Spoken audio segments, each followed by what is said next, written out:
اللهم صل على سيدنا محمد وعلى آل سيدنا محمد وبارك وسلم. اللهم صل على سيدنا محمد وعلى آل سيدنا محمد وبارك وسلم. انسان اس دنیا میں اللہ کی عزت کا نائب، اس کا خلیفہ اور اس کی صفات کا مظہر عتم ہے. اللہ رب العزت نے اسے اشرف المخلوقات بنایا. لقد خلقنا الانسان فی احسن تقویم، بہترین صورت پہ پیدا کیا، بن مانگے نعمتیں عطا فرمائی.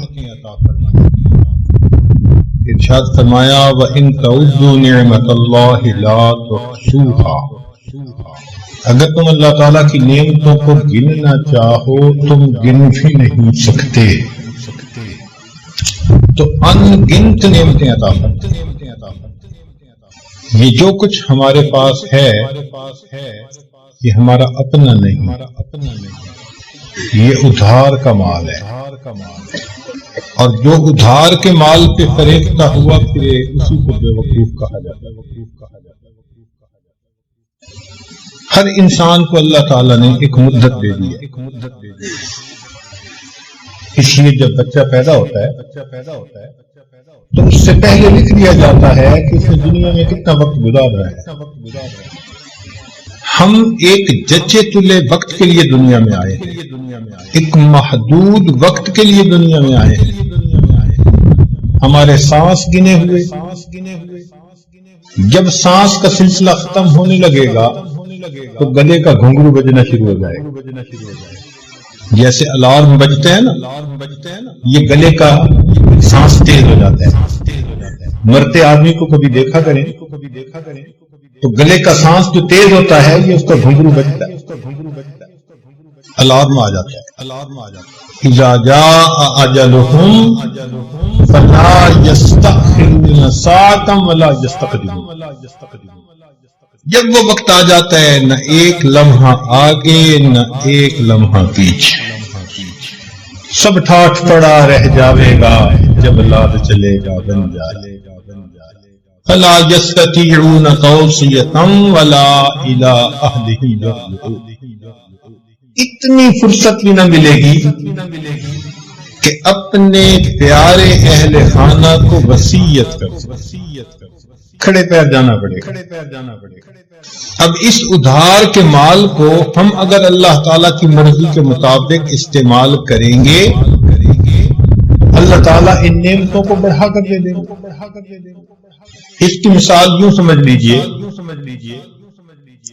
کہ ایک آدمی بہت امیر ہو، کھربوں پتی ہو، اور وہ اپنے بیٹے سے کہے کہ بیٹا میں تمہیں 2-4 کروڑ روپے کا کام کر کے دیتا ہوں، تم بزنس چلا کے دکھاؤ. اگر تم نے بزنس اچھا چلا لیا تو میرے پاس جو کچھ ہے اس سب کے وارث تم ہی ہو. اور اگر تم 2-4 کروڑ کا بزنس بھی نہ سنبھال سکے تو میں اپنا سب کچھ تمہارے کیوں حوالے کروں. بالکل یہی مثال کہ اللہ رب العزت نے اپنی کچھ امانتیں دے کر ہمیں دنیا میں بھیجا. میرے بندو میں ادھار کا مال تمہیں دے رہا ہوں، اور دیکھوں گا یہ کہ اب ان امانتوں کو میری مرضی کے مطابق استعمال کرتے ہو یا نہیں. اگر کرو گے تو میں یہ امانتیں بہت بہتر انداز سے تمہیں واپس لوٹاؤں گا. اور اگر امانت میں خیانت کے مرتکب ہوئے تو تم اس قابل ہی نہیں کہ یہ امانتیں تمہیں دی جائیں، میں تم سے سب واپس لوں. چنانچہ بچہ جب دنیا میں آتا ہے اس کا اپنا کچھ نہیں ہوتا، نہ لباس اپنا، نہ مکان اپنا، نہ منہ میں دانت ہیں، نہ طاقت اتنی کہ اٹھ کے کھڑا ہو سکے، کچھ کھا نہیں سکتا، ہضم نہیں کر سکتا. مگر اللہ تعالیٰ ماں باپ کے ذریعے سے اس کو یہ سب نعمتیں دے دیتے ہیں. ماں باپ کے دل میں ایسی محبت ڈال دیتے ہیں، ذرا بچہ روتا ہے ماں باپ اس کی ہر ضرورت پوری کر دیتے ہیں. اب یہ بچہ پھر جب بڑا ہوتا ہے، جوان ہوتا ہے، منہ میں دانت بھی 32 ہو گئے، جسم کے اندر طاقت بھی آ گئی، آئی سائٹ بھی 6/6 ہے، کانوں کی سنوائی بھی ٹھیک. اللہ تعالیٰ نے اس کو اپنی نعمتیں کامل طریقے سے عطا فرما دی، حتیٰ کہ بیوی بھی مل گئی، گھر بھی مل گیا، اولاد بھی مل گئی، اپنا کاروبار بھی مل گیا. یہ سب اللہ تعالیٰ دے رہے. تو انسان پھر اپنی زندگی گزارتا ہے. کچھ وقت زندگی گزارنے کے بعد اللہ تعالیٰ یہ نعمتیں آہستہ آہستہ واپس لینی شروع کر دیتے. پہلے دانت بالکل ٹھیک تھے، اب ایک دانت کے اندر کیویٹی بن گئی، یہ نعمت واپس جا رہی ہے. اب ایک دانت نکلوانا پڑ گیا، نعمت واپس جا رہی ہے. پہلے آواز ٹھیک سنائی دیتی تھی، اب ایک کان میں سے ذرا اونچا سنائی دینے لگا، یہ نعمت واپس جا رہی ہے. پہلے بھائی 6/6، اب ریڈنگ گلاسز لگانے پڑ گئے، یہ نعمت واپس جا رہی ہے. پہلے لکڑ ہضم پتھر ہضم، اب ذرا کھانے میں اونچ نیچ ہو تو ہاضمہ ٹھیک کام نہیں کرتا، یہ نعمت واپس جا رہی ہے. پہلے بال کالے تھے، سفید ہونے شروع ہو گئے، نعمت واپس جا رہی ہے. پہلے انسان کام کرتے تھکتا نہیں تھا، اب سانس چڑھ جاتا ہے، نعمت واپس جا رہی ہے. یہ نعمتیں آہستہ آہستہ اللہ تعالیٰ واپس لیتے لیتے ایک وقت آتا ہے کہ انسان پر موت آ جاتی ہے. موت کیا ہے؟ اللہ تعالیٰ کی تمام نعمتیں واپس لے لینے کا دوسرا نام موت. تب نعمتیں اللہ لے لیتے ہیں. نہ آنکھ کام کر رہی ہے، نہ زبان کر رہی ہے، نہ ہاتھ پاؤں کر رہے ہیں، سب نعمتیں چلی گئی. اب قیامت کے دن اللہ تعالیٰ حساب لیں گے. حساب کا کیا مطلب؟ اللہ تعالیٰ جانچیں گے کہ تم نے ان امانتوں کو ہمارے حکموں کے مطابق استعمال کیا یا من مرضی کرتے پھرے، ہماری ہی نافرمانی میں استعمال کرتے رہے. قیامت کے دن اس کا نام اعمال دیکھیں گے، گواہیاں قائم ہوں گی. اگر ثابت ہو گیا کہ یہ نیک بندہ تھا اور اس نے تمام نعمتوں کو اللہ کے حکم کے مطابق استعمال کیا، اللہ تعالیٰ جنت میں بھیجیں گے اور تمام نعمتیں بہتر حالت میں واپس لوٹائیں گے. گھر دیں گے مگر دنیا کی طرح اینٹ گارے کا بنا ہوا نہیں ہوگا، سونے چاندی کی اینٹوں کا اور مشک کا اس کے اندر سیمنٹ استعمال ہوگا. ایک موٹی میں سے بنا ہوا سفید سرخ یاقوت میں سے بنا ہوا گھر، ایسا گھر دیں گے جو کبھی گرے گا نہیں. نہریں ہوں گی، آبشاریں ہوں گی، بہاریں ہوں گی. اللہ تعالیٰ خادم ایسے دیں گے جو دنیا کی ماسیوں کی طرح چوتھے دن چھوڑ کے نہیں بھاگیں گے، ہمیشہ کام کریں گے. پھر اللہ رب العزت ہمیشہ کے لیے جنت دیں گے، کبھی جنت میں سے باہر نہیں نکالیں گے. آنکھ ایسی واپس لوٹائیں گے کہ جو اللہ رب العزت کا دیدار کرنے کی اہلیت رکھتی ہوگی. اللہ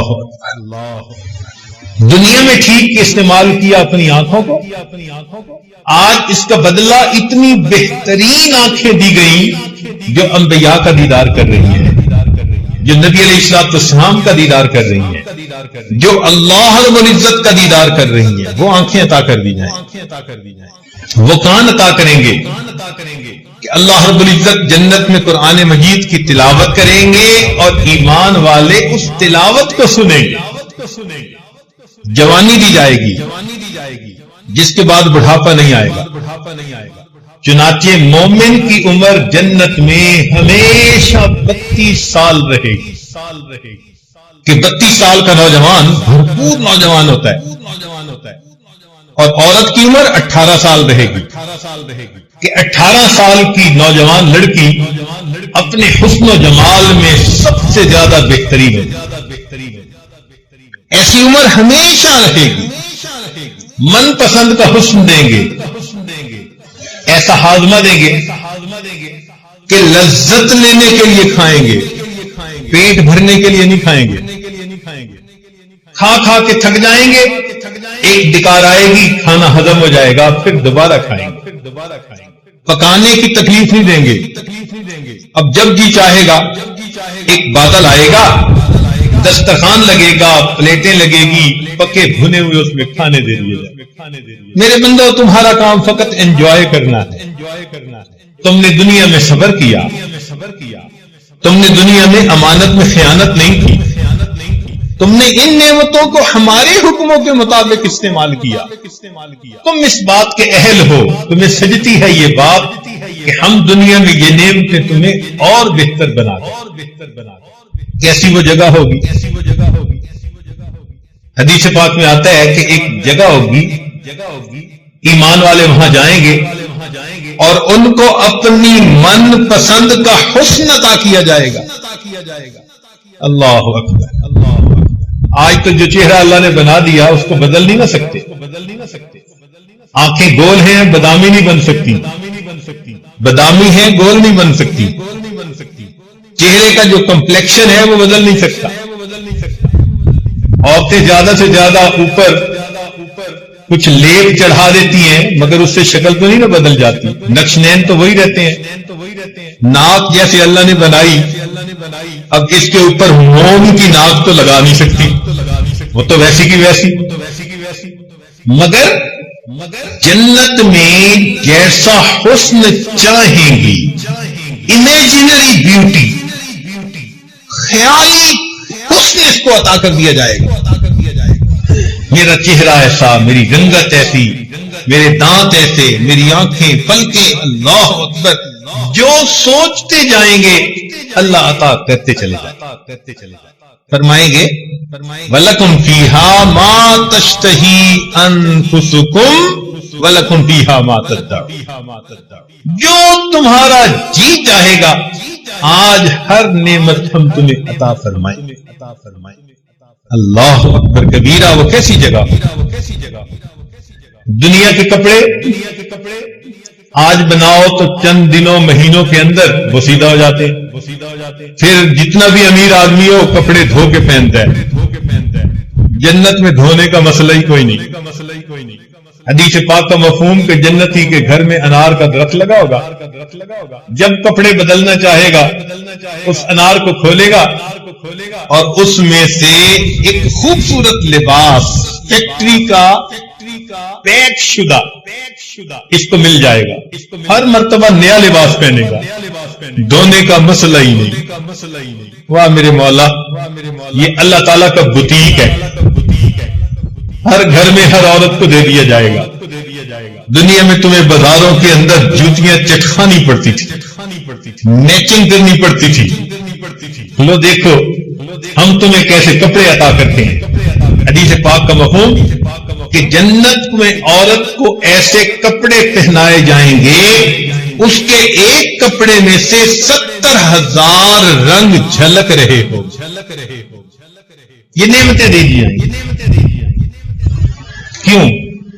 دنیا میں ان کو ٹھیک استعمال کیا، اب یہ اس بات کا حقدار ہے کہ اس کو یہ نعمتیں اور زیادہ عطا فرما، اور اگر قیامت کے دن حساب کے وقت یہ ثابت ہو گیا کہ یہ تو خیانت کرنے والا تھا، یہ تو کرائے کے مال کو مالک کے مکان کے حساب سے استعمال نہیں کرتا تھا، من مرضی سے، اللہ تعالیٰ فرمائیں گے تو اس قابل ہی نہیں، تھوڑی سی نعمتیں دی تو ان کو ہماری نافرمانی میں استعمال کرتا رہا، اب تو جسٹیفائی کر ہی نہیں، ہم تمہیں یہ نعمتیں واپس نہیں دیں گے۔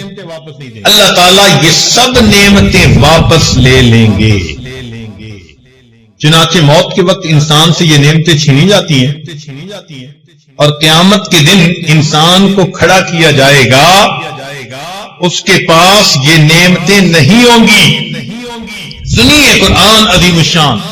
اللہ تعالیٰ فرماتے ہیں وَنَحْشُرُهُمْ يَوْمَ الْقِيَامَةِ عَلَى وُجُوهِهِمْ عُمْيًا وَبُكْمًا وَصُمًّا. اندھے بہرے گونگے اٹھائے جائیں گے, زبان نہیں دی جائے گی. یہ غلط استعمال, جھوٹ بولتا تھا زبان سے, چغلی کھاتا تھا, غیبت کرتا تھا. زبان کی نعمت لے لی جائے گی, آنکھوں کی نعمت لے لی جائے گی.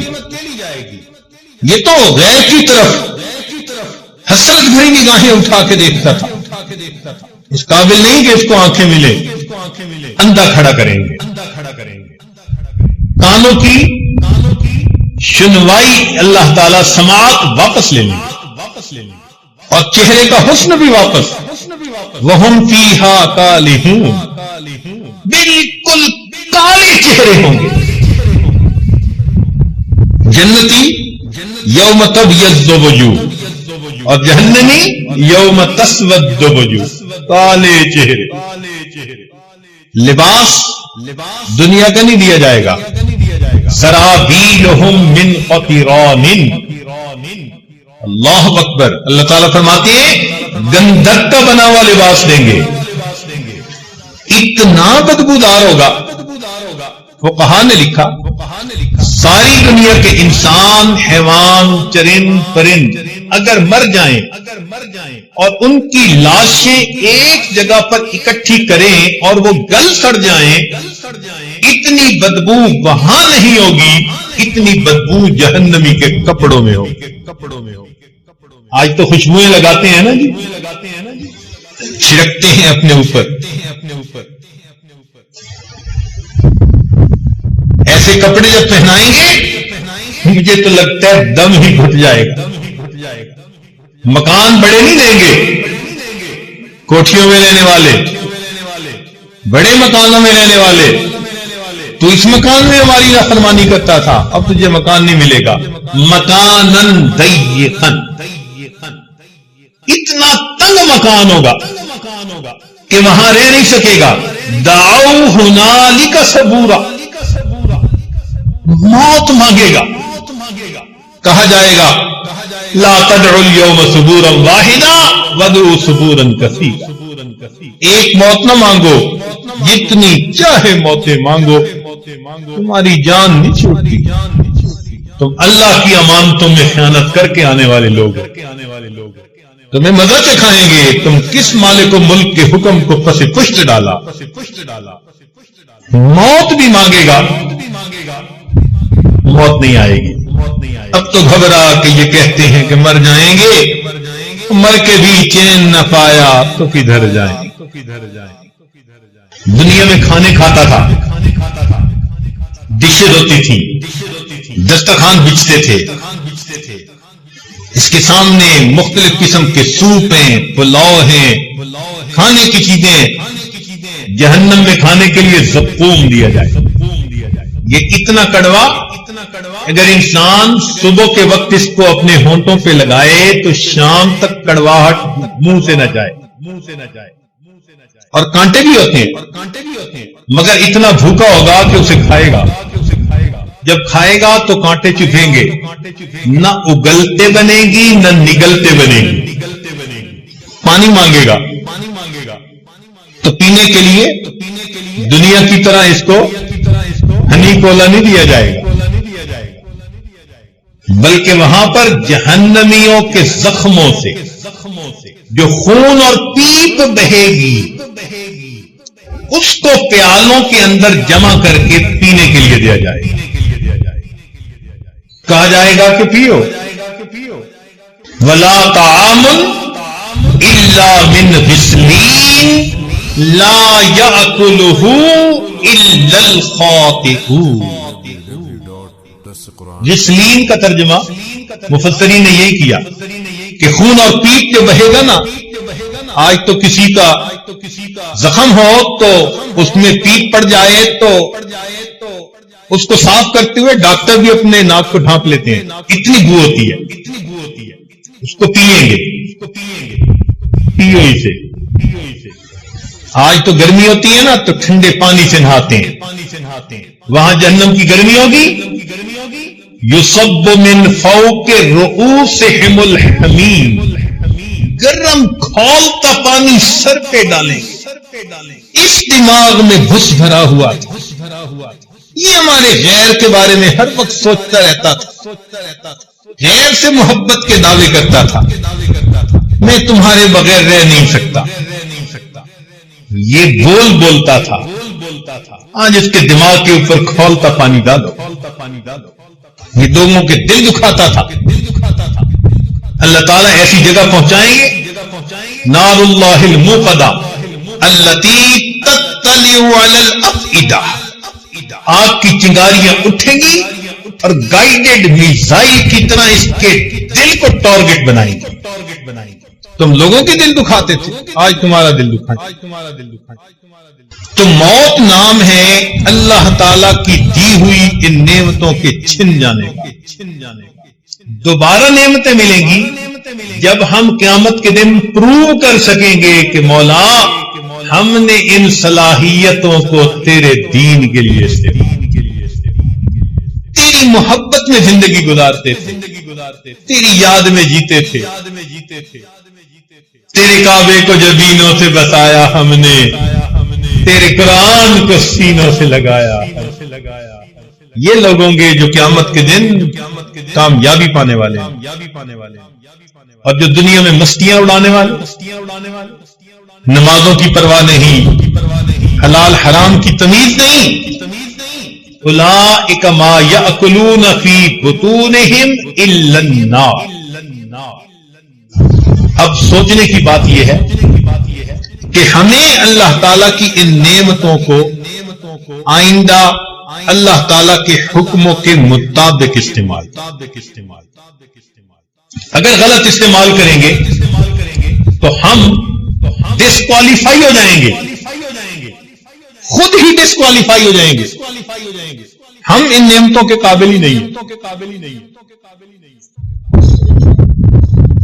کوالیفائی کرنے کے لیے ان نعمتوں کو اللہ کے حکموں کے مطابق استعمال کی۔ آپ ذرا غور کریں، اگر یہ نعمتیں اللہ رب العزت ہمیں نہ دیتے تو ہم کیسے زندگی گزار پاتے؟ ذرا اس آدمی سے پوچھئے جس کو اللہ رب العزت نے آنکھیں نہیں دی۔ ایک مرتبہ ایک نابینا لڑکا تھا، نوجوان تھا، آیا مجھے کہنے لگا جی میرے لیے حضرت دعا کر دیں۔ ایسے ہی دل میں خیال آیا بھئی یہ نوجوان ہے، کہہ رہا ہے میرے لیے دعا کریں، تو میں پوچھوں تو صحیح کیا دعا کرواتا ہے؟ تو میں نے پوچھا کہ بھئی کیا دعا کریں؟ میرا گمان یہ تھا کہ شاید یہ کہے گا جی کہ میری شادی ہو جائے، لیکن جیسے میں نے پوچھا اس نابینا کی آنکھوں میں آنسو آ مجھے کہنے لگا حضرت ابھی بھی مجھے بتانے کی ضرورت ہے، میں کتنا بدنصیب انسان ہوں کہ جس کو میں ماں اور باپ کہتا ہوں میں زندگی میں کبھی ان کا بھی چہرہ نہیں دیکھ سکتا۔ اس نوجوان کے آنسو نے مجھے آنکھوں کی قدر سکھا۔ یہ آنکھیں کتنی قیمتی، قرآن نہیں دیکھ سکتا، بیت اللہ کو نہیں دیکھ سکتا، اللہ والوں کے چہروں کو نہیں دیکھ سکتا۔ ایک نعمت ہے جس سے بندہ محروم۔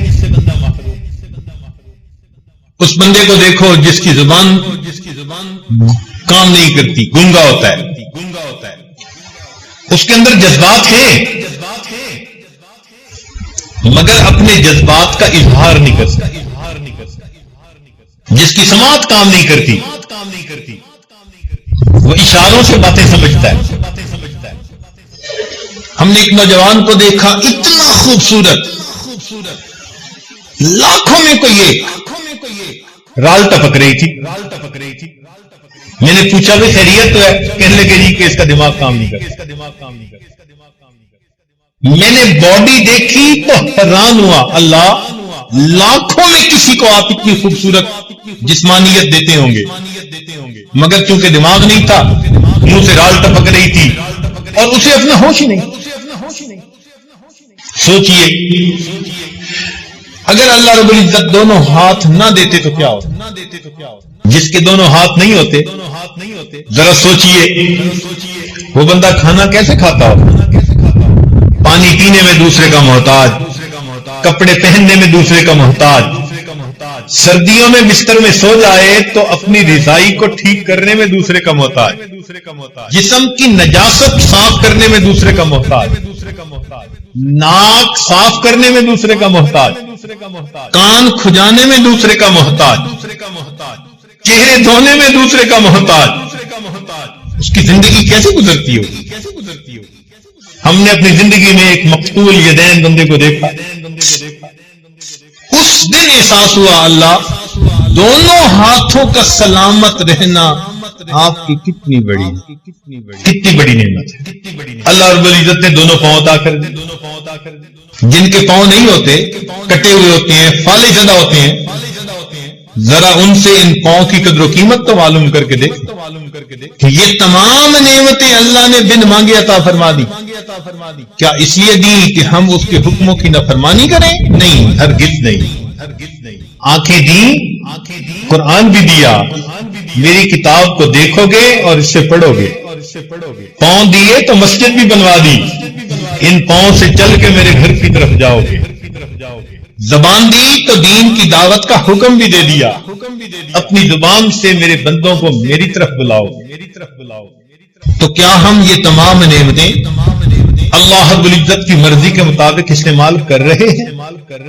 آج ہم اس بات کو بیٹھ کر سوچیں، یا خواہشات کے پیچھے بھاگتے پھر رہے ہیں، وقتی لذتوں کی خاطر، وقتی مزوں کی خاطر اپنے مالک کو ناراض کرتے پھر رہے ہیں۔ بچے کو بھی کہے نا کہ بھائی تمہیں آئس کریم لے کر دیں گے مگر تھپڑ لگائیں گے، تو بچہ بھی ڈیل نہیں کرتا۔ ہم بچے سے بھی گئے گزرے کہ دنیا کی ان آئس کریموں اور ٹافیوں کے پیچھے ہم اللہ کے عذاب کو اپنے اوپر لازم کر لیں۔ یہ جو نیلی پیلی چل رہی ہوتی ہیں غیر محرم، یہ بھی تو ٹافیاں ہی ہیں نا بچوں والی، ان کی طرف جو نظر اٹھی تو ہم نے اپنے آپ کو جہنم کی عذاب کو مستحق بنا لیا۔ اسی کو کہتے ہیں لمحوں نے خطائیں کی، صدیوں نے سزا پائی۔ لمحوں نے خطائیں کی، صدیوں نے سزا پائی۔ اللہ رب العزت نے ہر انسان کو نفس عطا فرمایا، اس نفس کے اندر خیر بھی ڈال دی اور شر بھی ڈال دی۔ چنانچہ علماء نے لکھا ہے کہ نفس کے 3 مرتبے ہیں۔ ایک ہے نفس امارہ، یہ سرکش نفس ہے جو انسان کو ہر وقت اللہ تعالیٰ کی نافرمانی اور بغاوت کے اوپر اکساتا رہتا ہے۔ ان النفس لامارۃ بالسوء الا ما رحم ربک، یہ شیطان کا ساتھی، یہ شیطان کا ایجنٹ ہے۔ جو شیطان ہمارے دل و دماغ میں ڈالتا ہے، یہ نفس اس کو پورا کرنے کے لیے ہمیں ورغلاتا ہے۔ یہ ہمارا اندر کا دشمن، کہتے ہیں نا گھر کا بھیدی لنکا ڈھائے، یہ ہمارے گھر کا بھیدی ہے، یہ لنکا ڈھا دکھاتا ہے۔ ایک ہوتا ہے نفس لوامہ، گناہ تو کر بیٹھا پھر افسوس بھی کرتا ہے، مجھے ایسا نہیں کرنا چاہیے تھا، شرمندگی بھی ہوتی ہے، ندامت بھی ہوتی ہے، حسرت بھی ہوتی ہے، افسوس بھی ہوتا ہے، یہ نفس لوامہ۔ اور ایک نفس مطمئنہ، نفس مطمئنہ وہ نفس ہوتا ہے کہ جس کو اللہ کی فرما برداری ہی میں راحت ملتی ہے، وہ ہر وقت اللہ کی رضا جوئی کے لیے کمر بستہ ہو، اللہ تعالیٰ کی نافرمانی کے بارے میں سوچتا ہی نہیں، اللہ کی رضا والی زندگی کے لیے ہر وقت قدم بڑھاتا ہے۔ اس کو نفس مطمئنہ کہا جاتا ہے۔ یہ نفس مطمئنہ جن کو نصیب ہو جائے تو ان لوگوں کی زندگی شریعت کے مطابق زندگی، یہ اپنے اعضاء کی امانت کو اللہ تعالیٰ کے حکموں کے مطابق استعمال کرتے، یہ وہ لوگ ہیں جو صحیح معنوں میں انسان ہیں۔ جیسے ایک مشہور واقعہ ہے، ایک نوجوان نہر کے کنارے جا رہا تھا، اس نے پانی کے اندر ایک سیب بہتا دیکھا، بھوک لگی ہوئی تھی، آگے بڑھ کر سیب اس نے کھا لیا۔ جب پیٹ میں کچھ پہنچ گیا، اب بات سمجھ میں آئی کہ یہ سیب میرا تو نہیں تھا، تو کسی اور کی ملکیت، اور میں نے تو بغیر اجازت کے کھا لیا، لہذا اب مجھے چاہیے کہ میں اس کے مالک کے پاس جاؤں، یا قیمت ادا کروں یا معافی مانگ لوں۔ چنانچہ اس نے پانی کے اپوزٹ ڈائریکشن میں اپ سٹریم چلنا شروع کر دیا۔ آگے جا کر اس کو سیب کے باغات نظر آئے، ٹہنیاں نہر تک آئی ہوئی تھیں۔ اس نے سوچ لیا کہ یہاں سے سیب گرا اور میں نے کھایا۔ باغ کے مالک کے پاس گیا، کہنے لگا میں فقیر آدمی ہوں، میرے پاس پیسے تو نہیں کہ دے سکوں، تو آپ برائے مہربانی مجھے یہ حق معاف کر دیں۔ انہوں نے کہا میں تو معاف نہیں کرتا۔ اچھا بھائی جتنا مانگتے ہیں لے لیں۔ اس نے کہا ٹھیک ہے، میں ایک شرط لگاتا ہوں، اس کو پورا کر دو، میں معاف کر دوں۔ کیا شرط؟ میری ایک بیٹی ہے، آنکھوں سے اندھی، کانوں سے بہری، زبان سے گنگی، ہاتھ پاؤں سے لنگڑی لولی، یوں سمجھو زندہ لاش ہے، اس سے نکاح کرو اور اس کے ساتھ زندگی گزارو۔ نوجوان حیران، عجیب آزمائش میں مبتلا ہو گیا۔ پھر اس نے سوچا کہ دنیا میں ایسی زندہ لاش کے ساتھ زندگی گزارنا آسان، قیامت کے دن اللہ کے سامنے جواب دہ ہونا یہ مشکل کام۔ دن طے ہو گیا، نکاح ہو گیا۔ جب بیوی کے پاس گیا تو دیکھا کہ وہ صحیح سالم خوبصورت ہستی بولتی نوجوان لڑکی۔ اگلے دن سسر سے ملاقات ہوئی، اس نے کہا بتاؤ بھائی کہ آپ نے مہمان کو کیسے پایا؟ کہنے لگا جی کہ آپ نے تو کہا تھا کہ وہ گنگی ہے، بہری ہے، اندھی ہے، لولی لنگڑی ہے۔ اس نے کہا سنو، میری ایک ہی بیٹی تھی، میں نے اس کو دین پڑھایا، قرآن کی حافظہ، حدیث کی عالمہ بنایا۔ اب میں چاہتا تھا کہ اس کا میں نکاح ایسے بندے سے کروں کہ جس کے دل میں اللہ کا خوف ہو، تقویٰ ہو جس میں۔ جب تم ایک سیب کی خاطر مجھ سے معافی مانگنے آئے تو میں نے ڈیسیژن لیا کہ اس نوجوان کے دل میں اللہ کا بڑا خوف ہے، اور جس کے دل میں اللہ کا خوف ہو وہی بیویوں کے حقوق ادا کرتے۔ اس لیے میں نے کہا، اس نے کہا مگر آپ نے جو بیٹی کے بارے میں بتایا وہ چیزیں تو ٹھیک نہیں تھی۔ اس نے کہا دیکھو، میں نے کہا تھا کہ یہ بکماء اللسان ہے، اس لیے کہ اس نے کبھی غیر محرم سے کوئی بات ہی نہیں، یہ امیاء العینین ہے، اس لیے کہ غیر محرم کی طرف اس نے کبھی آنکھ اٹھا کے نہیں دیکھی۔ میں نے کہا یہ سماء الاذنین ہے، اس نے کبھی غیر محرم کی شر والی باتیں ہی نہیں سنی۔ میں نے کہا یہ کسیحۃ القدمین ہے، اس کے دونوں پاؤں فالج زدہ، اس لیے کہ میری اجازت کے بغیر گھر سے کبھی نکلی ہی نہیں۔ ایسے بھی تو لوگ زندگی گزار گئے۔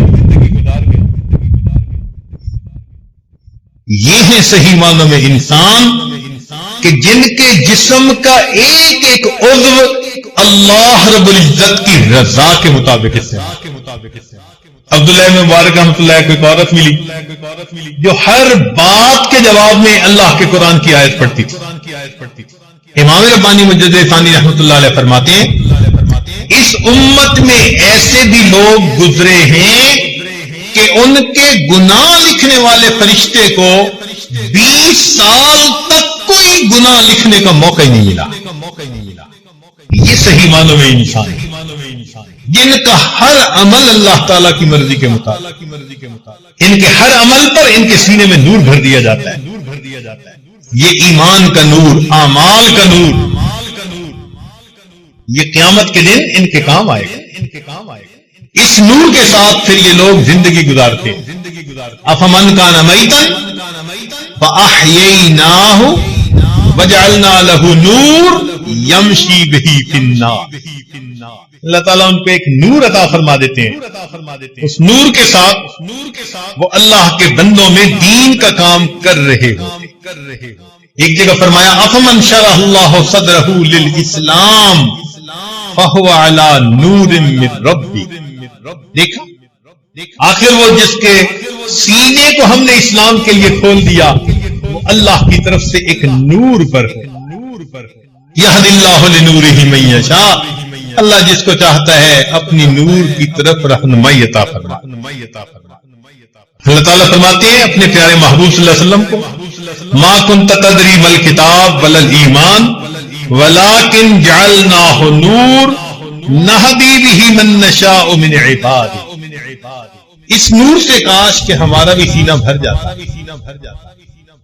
یہ نور قیامت کے دن کام آئے گا۔ چنانچہ اللہ تعالیٰ فرماتے ہیں یوم لا یخزی اللہ النبی والذین آمنوا معہ یسعی نورہم بین ایدیہم وبایمانہم۔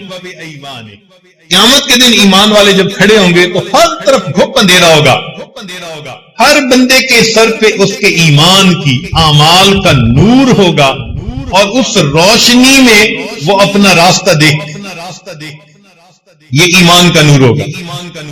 پھر منافق مرد لوگ جو ہوں گے، عورتیں ہوں گے، وہ اس وقت ایمان والوں سے کہیں گے نقتبس من نورکم، اپنی اس روشنی سے ہمیں بھی ذرا راستہ دیکھنے دو۔ قیل ارجعوا وراءکم فالتمسوا نورا، انہیں کہا جائے گا کہ جاؤ واپس، یہ نور تو دنیا سے ملا کر۔ اس لیے ایمان والے کہتے ہیں ربنا اتمم لنا نورنا، اللہ ہمارے اس ایمان کے نور کو مکمل کر دی۔ آج ہم میں سے کتنے ہیں جو اس نور کی حفاظت کے لیے فکر مند ہے؟ بعض اوقات واز سنتے ہیں، نصیحت سنتے ہیں، مراقبہ کرتے ہیں، دل میں نور آتا ہے مگر باہر نکل کر ایک آنکھ غلط اٹھائی سارے نور کی بتی کو گل کر بیٹھے، ہمیں احساس ہی نہیں ہوتا ہمارے اندر کا نور بجھا کے نہیں، الا ماشاء اللہ۔ تو ہمیں اگر اس کی فکر لگ جائے تو ہم نافرمانی کرتے ہوئے ڈریں کہ ایسا نہ ہو کہ میرے اندر کی جلی ہوئی بتی ہی بجھ جائے۔ اس لیے اللہ تعالیٰ قیامت کے دن انسان سے اس کے الگ الگ اعضاء کے بارے میں پوچھیں گے۔ فرمایا ان السمع والبصر والفؤاد کل اولئک کان عنہ مسئولا۔ سماعت، بصارت اور دل سب کے بارے میں پوچھا جائے گا۔ ہمارے اکابر دعائیں مانگتے تھے اللہ ہمیں ان لوگوں میں سے بنا دے الذین یستمعون القول فیتبعون احسنا، جو بات تو سنتے ہیں اور بہتر انداز سے اس پر عمل کرتے، بہتر انداز سے اس پر عمل کرتے۔ علماء نے لکھا ہے ایک ہے انسان کی ظاہری شکل،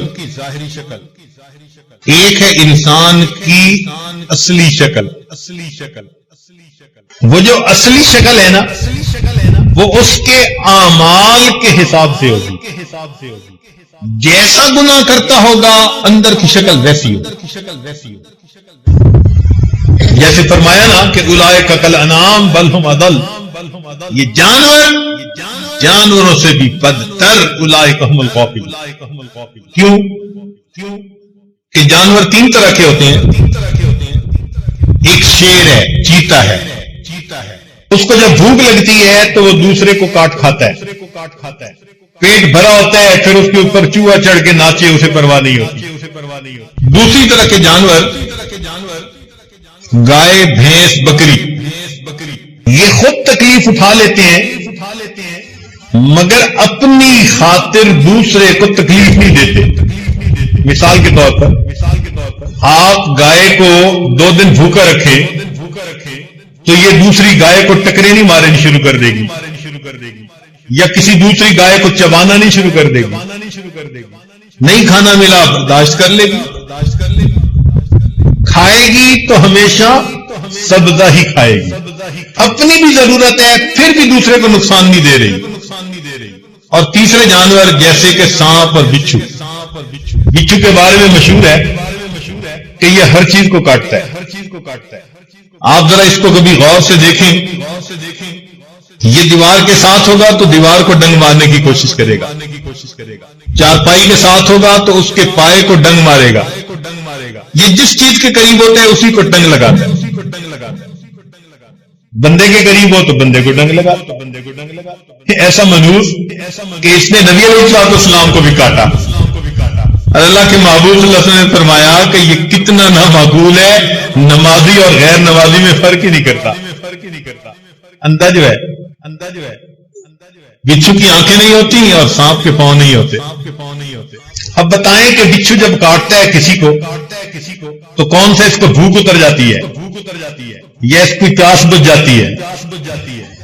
اس کو کوئی فائدہ نہیں ہوتا، مگر دوسرے کو تڑپا دیتا ہے۔ یہ جانوروں میں سے سب سے بدترین قسم کا جاندار۔ اللہ تعالیٰ فرماتے ہیں کہ یہ لوگ جانور ہیں، بل ہم اضل، جانوروں سے بھی بدتر ہیں، اولئک هم الغافلون، یہ غفلت میں زندگی گزارنے والے۔ انسان جب بگڑتا ہے تو جانوروں سے بھی پرے پار، سنورتا ہے تو فرشتوں کو بھی پیچھے چھوڑ جاتا ہے، بگڑتا ہے تو جانوروں سے بھی پرے پار۔ حضرت احمد ثانی رحمۃ اللہ نے لکھا ہے کہ جیسے یہ اعمال بندہ کرتا ہے اس کی باطنی شکل بالکل اسی حیوان کی مانند ہوتی۔ چنانچہ اگر ایک آدمی کے اندر حرص ہے تو اس کی باطنی شکل کتے کی مانند ہوتی ہے، اس لیے کہ کتا حریص ہوتا ہے۔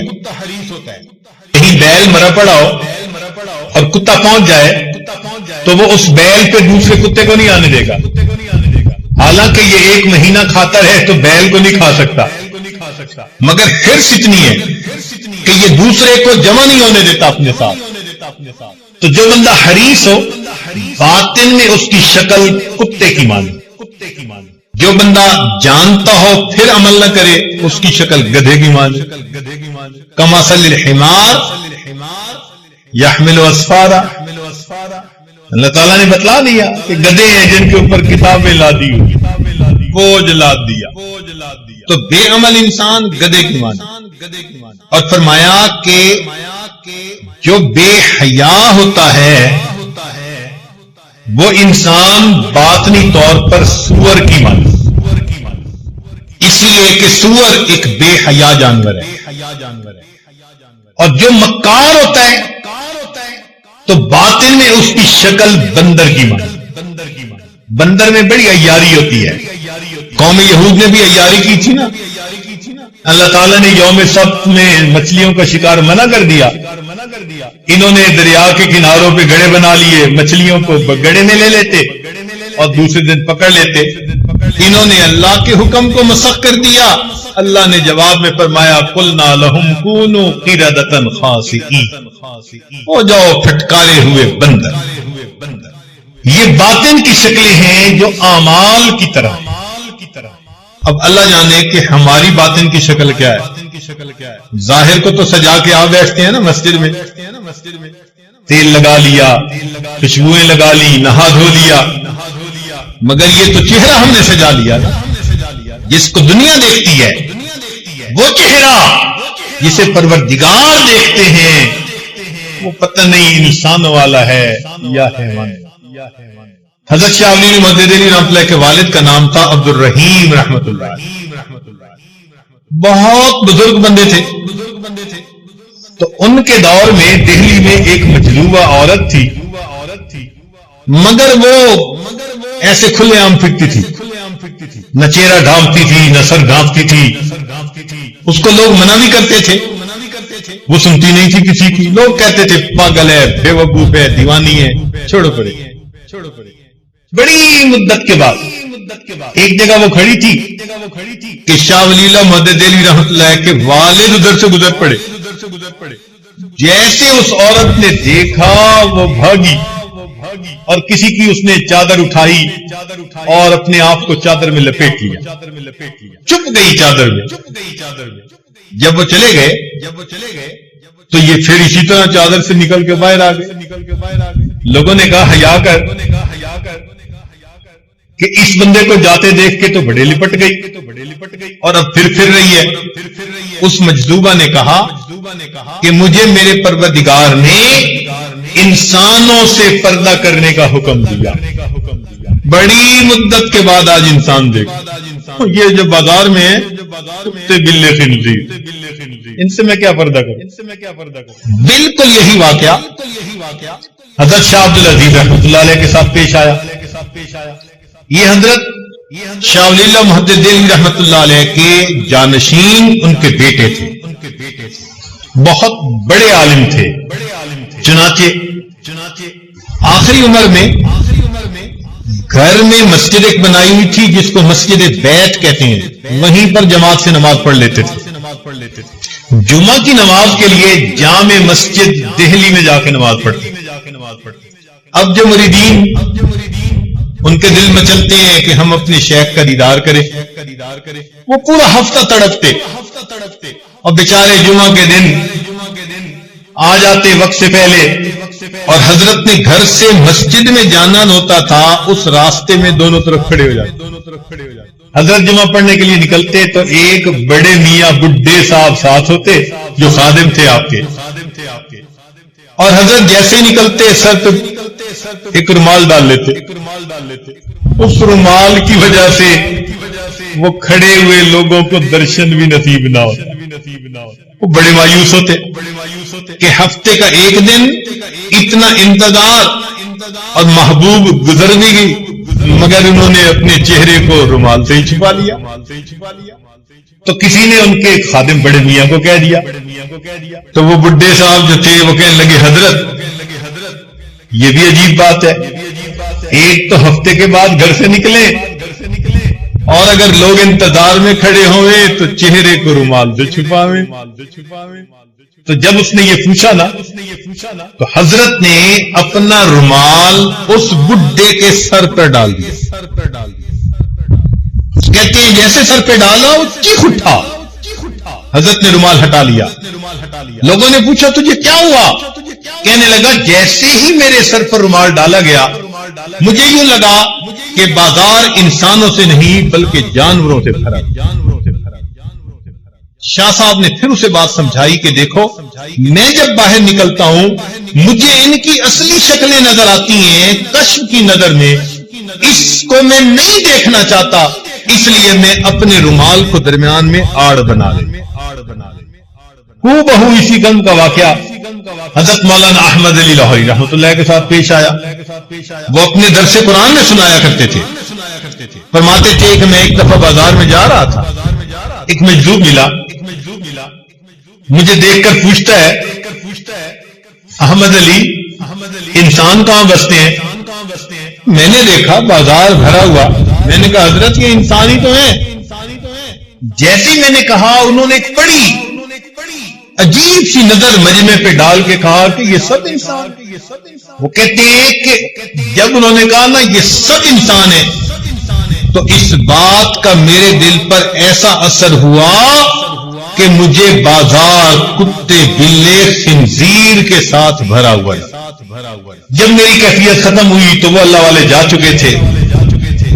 حضرت اپنے درس قرآن میں حضرت لاہوری رحمۃ اللہ یہ واقعہ سناتے اور یہ واقعہ سنا کر پھر فرماتے تھے کہ لوگوں مالک تو سب کا ایک, مالک تو سب کا ایک, مالک کا کوئی ایک.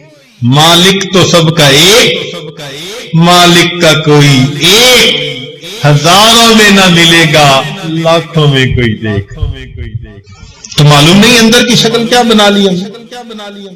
لیکن آج ہم اگر سچی توبہ کر لیں تو ہم پھر انسان والی شکل میں آ سکتے. جسم کے اعضاء کو اللہ رب العزت کے حکموں کے مطابق استعمال کرنا شروع کر.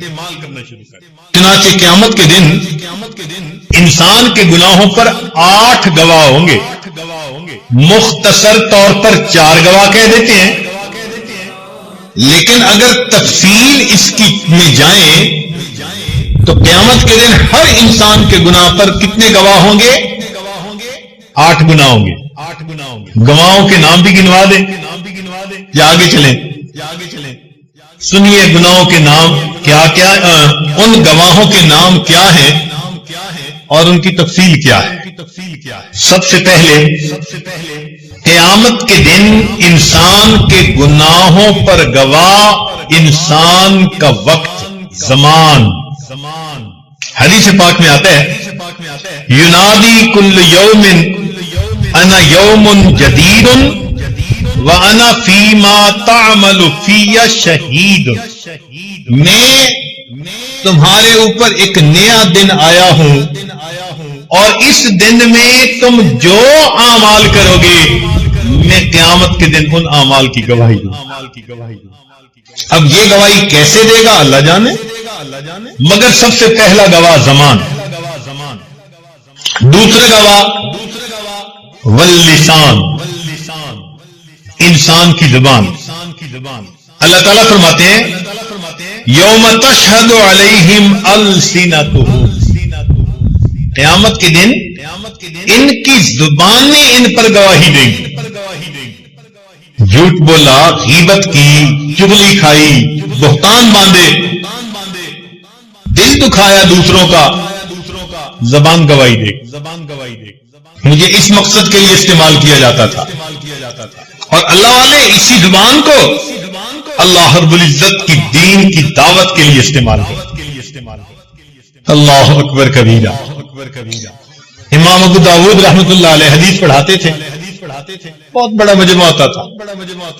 اس زمانے میں ایک بزرگ تھے سہل تستری رحمۃ اللہ، ان کو ملنے کے لیے آئے تو کہنے لگے کہ حضرت زبر زبان تو دکھائیں. انہوں نے زبان دکھائی تو سہل تستری رحمۃ اللہ نے بوسہ لے لیا. کہنے لگے یہ کیا کیا؟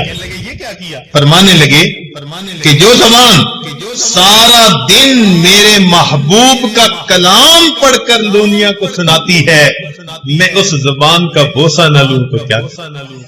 حدیث پاک میں آتا ہے کہ بندہ نیک اعمال کرتے کرتے کرتے جنت کے بالکل قریب پہنچ جاتا ہے، لیکن اس کی زبان سے ایک ایسا کلمہ نکل جاتا ہے، اس کلمے کی وجہ سے اللہ اس کو کھینچ کر اونڈے منہ جہنم میں ڈال دیتے. زبان کے ایک فکرے کی وجہ سے جہنم میں ڈال. ہمارے نزدیک اہمیت نہیں نا زبان کی، اللہ کے یہاں تو بہت ہے. اتنی تو اہم ہے نا زبان کہ ایک غیر محرم لڑکی تھی، اس کو گواہوں کی موجودگی میں کہا قبل تو وہ محرمہ بن گئی، وہ زندگی کی ساتھی بن گئی. اور اگر بیٹوں کی ماں زندگی کی ساتھی اتنی قریبی راز و نیاز والی اس کو طلق تو کہہ دیا تو وہ اب غیر محرمہ بن گئی. ہوا کیا؟ زبان کی اتنی سی حرکت ہی ہے نا. کیا ہم اس زبان کو اللہ رب العزت کے حکموں کے مطابق استعمال کرتے ہیں؟ تیسرا گواہ قیامت کے دن انسان کے گناہوں پر والارکان، الزمان واللسان والارکان، جسم کے باقی اعضاء. اللہ تعالیٰ فرماتے ہیں الیوم نختم علی افواہہم وتکلمنا ایدیہم وتشہد ارجلہم بما کانوا یکسبون. ہاتھ گواہی دیں گے، پاؤں گواہی دیں گے، جسم کے جلد گواہی دے گی. وقالوا لجلودہم لما شہدتم علینا، یہ اعضاء کو کہیں گے کہ تم نے کیوں ہمارے خلاف گواہی دی. قالوا انطقنا اللہ الذی انطق کل شیء. جن اعضاء سے ہم گناہ کرتے ہیں یہی تو اللہ تعالیٰ کی خفیہ پولیس ہے. یہی تو ہمیں پکڑوائیں گے قیامت کے دن. اللہ تعالیٰ فرماتے ہیں وَمَا كُنْتُمْ تَسْتَتِرُونَ أَن يَشْهَدَ عَلَيْكُمْ سَمْعُكُمْ وَأَبْصَارُكُمْ وَجُلُودُكُمْ. تم تو گناہ کرتے ہوئے نازا سے پردہ ہی نہیں کیا کرتے تھے. جن کی لذتوں کی خاطر ہم گناہ کرتے ہیں کل قیامت کے دن انہی کی گواہی پر ہمیں جہنم میں ڈالا. تو گواہ 8 ہوں گے الزمان واللسان والارکان والمکان. مکان سے کیا مراد؟ جس جگہ پر گناہ کریں گے. زمین کا وہ ٹکڑا یومئذ تحدث اخبارها بان ربک اوحی لها. اللہ تعالیٰ زمین کو حکم فرمائیں گے, زمین اپنی خبریں نشر کرے گی. اے اللہ اس جگہ پر اس بندے نے نماز پڑھی تھی اور اس جگہ پر اس بندے نے فلاں گناہ کیا. زمین کے ٹکڑے گواہی دیں گے. الزمان واللسان والارکان والمکان, اور اس کے بعد والدیوان, اور انسان کا نام اعمال. جب انسان اپنے نام اعمال کو دیکھے گا نا, کہے گا یا ویلتنا مال ھذا الکتاب, ہماری بدبختی, یہ کیسا نام کتاب ہے, لا یغادر صغیرۃ ولا کبیرۃ الا احصاها. کوئی چھوٹا بڑا مال ایسا نہیں جو اس میں درد نہ کر دیا گیا ہو. ووجدوا ما عملوا حاضرا ولا یظلم ربک احد. تیرا رب تو کسی پہ ظلم نہیں کرے گا. اپنے ہاتھوں سے اپنے پاؤں پہ کلہاڑیاں ماری. یہ کھیتی بوئی ہوگی جو ان کو کاٹنی پڑے گی. اور اگلا گواہ والملکان, 2 فرشتے. ان علیکم لحافظین کراماً کاتبین یعلمون ما تفعلون. چلیں یہاں تک تو گواہی جو تھی سو تھی. ایک گواہی اور بھی ہوگی, 7ویں گواہی, اور وہ کہتے ہوئے بھی دل ڈرتا ہے, دل کانپتا ہے. کیا وہ گواہ ہوں گے نبی الانس والجان. نبی علیہ السلام کی گواہی. سنیے قرآن عظیم شان, اللہ تعالیٰ فرماتے ہیں فَكَيْفَ إِذَا جِئْنَا مِن كُلِّ أُمَّةٍ بِشَهِيدٍ وَجِئْنَا بِكَ عَلَى هَؤُلَاءِ شَهِيدًا. ہمارے اعمال نبی علیہ السلام کو پیش کیے جاتے ہیں. اللہ کے نبی بھی گواہی دے, جنہوں نے بخشش کروانی ہے, جنہوں نے شفاعت کرنی ہے, ہم ان کا بھی دل دکھاتے ہیں.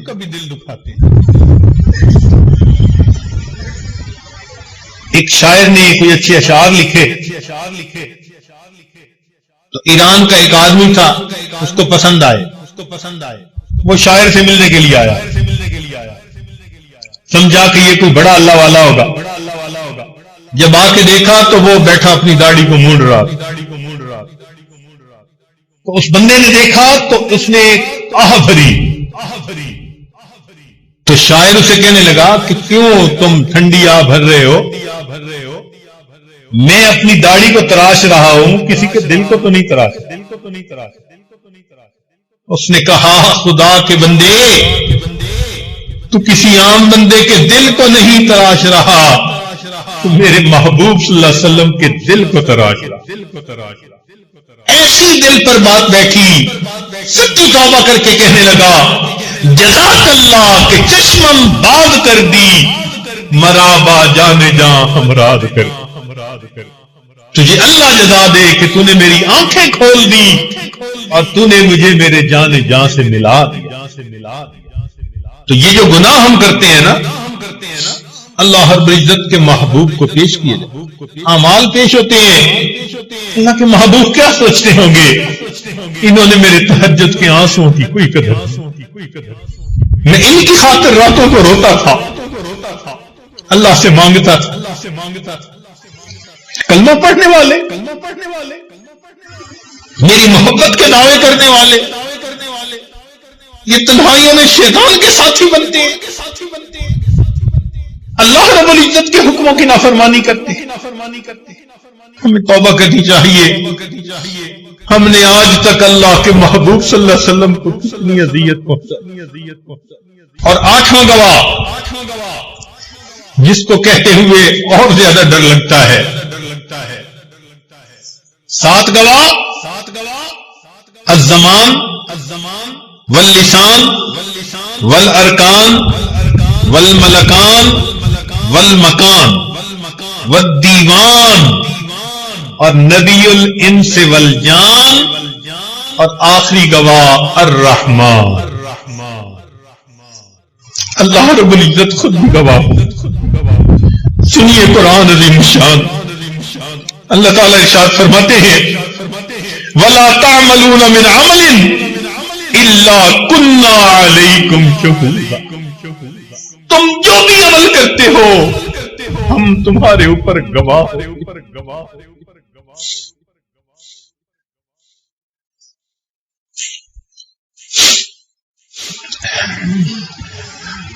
سوچئے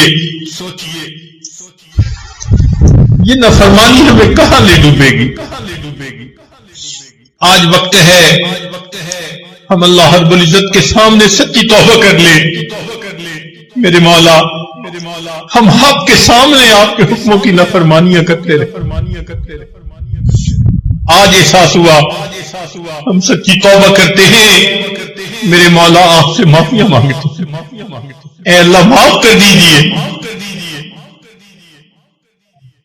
آپ نے قرآن مجید میں فرمایا کہ اچھے بروں کے ساتھ اچھائی کا سلوک کریں۔ میرے مولا ہم برے نکلے، ہم برائی کے مرتکب ہوتے رہے، مگر آپ تو اچھے ہیں۔ مولا اچھے بروں کے ساتھ اچھائی کا معاملہ فرمائے، آپ اچھائی کا معاملہ فرما دیجئے، ہمارے ان گناہوں کو معاف کر دیجئے، ہماری ان خطاؤں کو بخش دیجئے۔ یہ آپ کی دی ہوئی نعمتیں ہیں۔ اگر اللہ رب العزت کوڈ فٹ کر دیتے کہ میرے دیے ہوئے جسم کے جس عضو سے نافرمانی کرو گے یہ عضو معطل ہو جائے گا، آج ہمارے جسم کے اعضاء کام بند کر چکے ہوتے، آنکھیں بند ہو چکی ہوتی، کان بہرے ہو چکے ہوتے، زبانیں گنگ ہو چکی ہوتی، ہاتھ پاؤں شل ہو چکے ہو۔ تو اللہ کی رحمت ہے، اس سب کچھ کے باوجود اپنی نعمتیں استعمال کے لیے عطا کیے جا رہے۔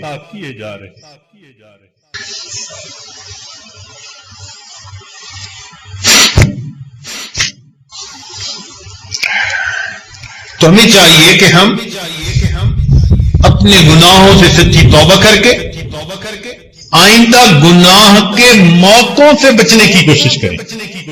توجہ فرمائیے، گناہ سے بچنے کی نہیں، گناہ کے موقعوں سے بچنے کی کوشش کی۔ اور اللہ تعالیٰ سے دعا مانگے، اے اللہ غم حیات کے سائے محیط نہ کرنا، کسی غریب کے دل کو غریب نہ کرنا، میں امتحان کے قابل نہیں میرے مولا، مجھے گناہ کا موقع نصیب نہ کرنا۔ اے اللہ گناہ کے موقع سے مجھے بچا دے، میں آزمائش کے قابل نہیں، میں امتحان کے قابل نہیں۔ پھسلنے والے ہیں، گرنے والے ہیں، میرے مولا ہمیں گرنے پھسلنے سے بچا لی۔ ہمارے اکابر گناہ کے موقع سے کتنا ڈرتے تھے، اللہ اکبر کبیرہ، حیران ہو جاتے ہیں۔ ابو ہریرہ رضی اللہ تعالیٰ عنہ جنہوں نے نبی علیہ السلام کی سب سے زیادہ احادیث کی روایت کی، عالم تھے، اللہ اکبر، محبوب کی دعا تھی ان کے لیے. وہ دعا مانگتے تھے اپنے بڑھاپے میں بال سفید، جسم نحیف ہو گیا، کمزور ہو گیا. دعا کیا مانگتے تھے؟ اللہم انی اعوذ بک من ان ازنی و اسرک. اے اللہ، میں آپ کی پناہ مانگتا ہوں کہ میں زنا کروں یا چوری کروں. بڑھاپے میں یہ دعا مانگتے تھے. قیل لہو، انہیں کہا گیا کبر سنک، آپ کی اتنی بڑھاپے کی عمر ہو گئی، وانت صاحب رسول اللہ، اور آپ رسول اللہ صلی اللہ علیہ وسلم کے صحابی ہیں. اتخاف علی نفسک، کیا آپ اپنے نفس سے اب بھی ڈرتے ہیں؟ من الزنا والسرقہ، آپ زنا کر لیں گے یا چوری کر بیٹھیں گے؟ قال، انہوں نے جواب میں فرمایا کیف آمن علی نفسی، میں اپنے نفس پر کیسے بھروسہ کر سکتا ہوں؟ وابلیس حی، جبکہ شیطان ابھی زندہ ہے. شیطان زندہ ہے، میں اپنے نفس پہ کیسے بھروسہ کروں؟ یہ ہمارے اکابر کا حال. اتنا وہ ڈرتے اور گھبراتے تھے. کیف آمن علی نفسی وابلیس حی، شیطان زندہ ہے، میں اپنے نفس کے اوپر کیسے بھروسہ کر سکتا. اسی لیے یہ وہ لوگ تھے کہ جن کے اعضاء اللہ رب العزت کی فرمانبرداری میں استعمال ہوتے تھے، ان کے دل نور سے بھرے ہوتے تھے، اللہ کی محبت سے ان کے دل لبریز ہوتے تھے.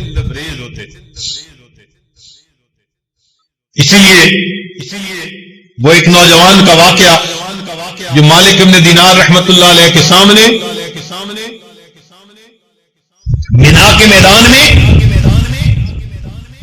اپنے آپ کو اللہ کے حضور پیش کرتا ہے، اور پیش کرتے ہوئے کیا کہتے ہیں؟ اللہ، سب لوگ جانور قربان کریں گے، میں فقیر ہوں، اتنے پیسے نہیں کہ میں جانور خرید کے قربان کروں. اے اللہ، ہذہ نفسی یا ربی فتقبلھا منی، میری جان حاضر ہے، قبول کر لے. یہ کہہ کر کلمہ پڑھا اور اپنی جان آفری کے سپرد کر. یہ وہ لوگ ہوتے ہیں جو اللہ رب العزت سے اتنی محبت کرنے والے. اس لیے سیدنا عمار ابن یاسر اللہ عنہ فرمایا کرتے تھے اے اللہ، اگر مجھے معلوم ہوتا کہ اس پہاڑ سے گرانے پر آپ راضی ہو جائیں گے تو میں اپنے آپ کو پہاڑ سے گرا دیتا. اگر میں جانتا آگ میں کود جانے پر آپ راضی ہو جائیں گے میں آگ میں چھلانگ لگا دیتا. اللہ، اگر میں جانتا سمندر میں گر پڑنے پر آپ راضی ہو جائیں گے تو میں سمندر میں بھی وہ چھلانگ لگا دیتا. اے اللہ، انی ارید وجہک، میں تو فقط آپ کی رضا چاہتا ہوں اور اسی رضا کے لیے زندگی گزار رہا. ہم اللہ رب العزت کی رضا کے لیے زندگی گزاریں. چنانچہ ابو العباس میں نطا فرماتے ہیں کہ میں جنید بغدادی کو ملنے گیا اور ان کے اوپر آخری وقت تھا. میں نے جا کے سلام کر دیا. اب سلام کا جواب دینا بھی واجب ہوتا ہے. تو کہتے ہیں کہ میں نے دیکھا کہ انہوں نے تھوڑے توقف سے مجھے جواب دیا اور پھر کہنے لگے کہ میں ورد میں مشغول تھا، اس لیے جواب دینے میں مجھے ذرا دیر ہوئی. بس اتنا کہہ کر خود اپنا چہرہ قبلے کی طرف کر لیا، کلمہ پڑھا اور میری آنکھوں کے سامنے ان کی روح پرواز کر. آخری وقت تک ان کی یہ حالت ہوتی. پیر ننھے میاں بھوپالی، ان کی بیٹی کا نام حفصہ تھا، ان پر آخری وقت کی کیفیت تھی تو وہ یکسوئی سے لیٹے ہوئے تھے. 3 سال کی بچی ان کے پاس آئی، ساتھ لیٹ گئی. ابو نے بات نہ کی تو سینے پہ چڑھ گئی. اب ابو کی آنکھیں کھولتی ہے، ابو باتیں کرو، ابو بات نہیں کرتے، تو چھوٹی بچی خفا ہو گئی، دوسرے کمرے میں جا کے رونے لگ گئی۔ ماں نے پوچھا بیٹی کیوں روتی ہو؟ کہنے لگی کہ ابو نے مجھ سے بولنا چھوڑ دیا اور میں نے ابو سے کاٹی کر لی، میں ابو سے نہیں بولتی۔ وہ اسے پیار کر کے لے آئی، چلو آؤ میں تمہاری ابو سے سلو کروا دیتی ہوں۔ اس نے لا کے بچی کو قریب بٹھایا اور اپنے میاں سے کہا کہ دیکھیں بچی آپ سے روٹھ گئی ہے، آپ حفصہ کو پلیز منا لیں۔ تو جب یہ الفاظ کہے انہوں نے آنکھ کھولی اور پوچھنے لگے کون سی حفصہ اور کیسی حفصہ؟ ہم نے تو اپنے یار کو منا لیا، لا الہ الا اللہ محمد الرسول اللہ، کلمہ پڑھا اور ان کی روح پرواز کر۔ جنہوں نے اللہ کی فرما برداری کی ہوتی ہے وہ پھر آخری وقت میں کہتے ہیں کون سی حفصہ اور کیسی حفصہ، ہم نے اپنے یار کو منا لیا۔ کاش کہ ہم بھی اپنے یار کو منا لیتے، اپنے پروردگار کو منا لیتے۔ اس کا طریقہ یہی ہے کہ زندگی میں جو گناہ اب تک کر چکے ان گناہوں کی اپنے اللہ سے معافی مانگ۔ وہ بڑا کریم پروردگار ہے، جو بندہ بھی گناہوں سے معافی مانگتا ہے اللہ رب العزت گناہوں کو معاف فرما دیتا ہے۔ اس لیے شاعر نے کہا اے اللہ کیف ادعوک وانا عاصم، کیسے دعا مانگوں میں تو بڑا گناہگار ہوں۔ اور پھر کہا وکیف لا ادعوک وانت کریم، اللہ میں کیسے دعا نہ مانگوں جبکہ آپ اتنے قریب۔ اسی لیے کہنے والے نے کہا وفدت علی کریم بغیر زاد، میں کریم کے دروازے پہ آیا ہوں سامان سفر پاس نہیں۔ من الاعمال والقلب السلیم، نہ اعمال ہے نہ سنورا ہوا دل ہے۔ وفدت علی الکریم بغیر زاد من الاعمال والقلب السلیم، فإن الزاد اقبح من كل شيء اذا كان الوفود على الكريم۔ اللہ کسی کریم کی دعوت میں جائیں اور گھر سے اپنا کھانا ساتھ لے کر جائیں تو وہ ناراض ہوتا ہے۔ اللہ آپ کریم ہیں، سامان سفر نہیں لا سکے لیکن اتنی دل میں امید ضرور ہے کہ کریم کے دروازے پہ آئے ہیں۔ میرے مولا ہم سے یہ نہ پوچھنا کہ میرے بندوں کیا لائے ہو، صرف اتنا پوچھ لینا میرے بندوں کیا لینے کے لیے آئے ہو۔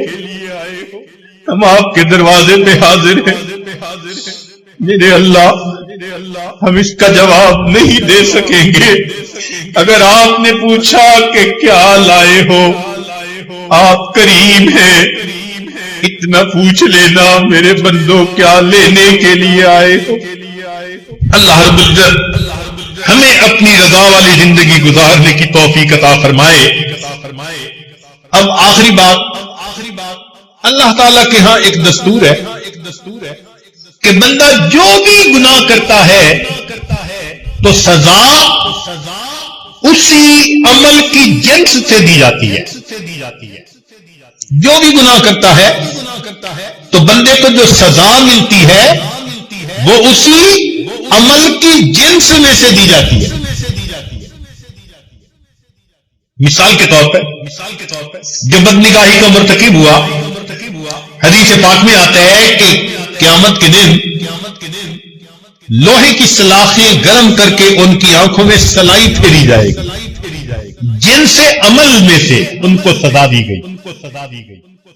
اور اس کے اوپر آپ سوچتے چلے جائیے، یہاں بھی یہی کہ جو انسان اپنے اعضاء کو اللہ رب العزت کے حکموں کے خلاف استعمال کرے گا اللہ تعالیٰ بھی سزا جن سے عمل میں سے دیں گے. کیا کہ قیامت کے دن کھڑا کریں گے. آنکھوں کی بینائی نہیں ہوگی, کانوں کی سنوائی نہیں ہوگی, اور پاؤں سے بندہ فالج زدہ ہوگا. کیا فرمایا؟ وَنَحْشُرُهُمْ يَوْمَ الْقِيَامَةِ عَلَى وُجُوهِهِمْ عُمْيًا وَبُكْمًا وَصُمًّا. اندھا ہوگا, بہرا ہوگا, گنگا ہوگا, مگر یہ بھی ساتھ کہہ دیا عَلَى وُجُوهِهِمْ. تو مفسرین نے لکھا اس کا ترجمہ یہ ہے, یہ اللہ کے حکموں کو الٹ دیتا تھا, آج اللہ اس کو الٹ دیں گے. یہ بندہ سر زمین پر ہوگا, پاؤں اوپر ہوں گے, سر کے بل چلتا ہوا اللہ کے سامنے مجرم بنا کے پیش کیا جائے, الٹا پیش کیا جائے. تو میرے اعضاء کو حکموں کے خلاف استعمال کرتا تھا, ہم نے بھی تیرے جسم کے